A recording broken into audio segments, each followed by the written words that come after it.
Mirëpritëm sot në ambientet e radios dhe televizionit Gjirokastra, një grup nxënësish që ndjekin liceun artistik Fehim Ibrahimi. Të rinj të këtë vizite shfrytëzuan për të marrë më tepër informacion mbi mënyrën e funksionimit të mediave audiovizive, duke ndjekur nga afër edhe proceset në të cilat kalon një material para se të përcillet te publiku përmes ekranit. Kjo vizitë ishte e mrekullueshme. Pam se ku montoheshin video të ndryshme, zëri, çdo gjë.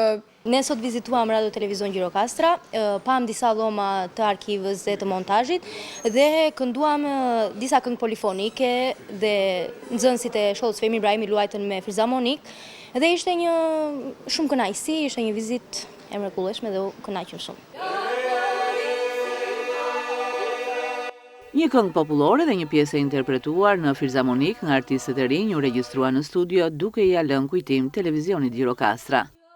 Kjo është hera ime e fundit që vi sepse jam maturant dhe do më ngjelet një kujtim shumë i bukur për mua.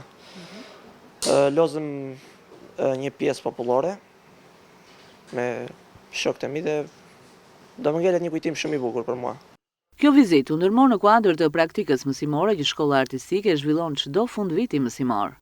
Nxënësit e klasës së 10 dhe të 11, si dhe disa nxënës të maturant që mbaruan si vjet, erdhëm dhe vizituam ambientet e RTS Gjirokastrës me qëllimin që fëmijët, përveç orës mësimore që kryejnë dhe programit mësimor që kryejnë në ambientet e shkollës, të njohin dhe të marrin një informacion më shumë për funksionimin e institucioneve kulturore që ka në qytetin e Gjirokastrës. Sot, këtu ata u njojtën me ambientet e institucionit RTS Gjirokastër, me funksionimin e këtyre ambienteve, si që janë studioa e regjistrimit, studioa e transmetimit të radios, studioa e televizionit, studioa e montazhit. Gjithashtu ata vizituan dhe fonotekën, që është një thesar i qytetit tonë dhe i RTS Gjirokastrës.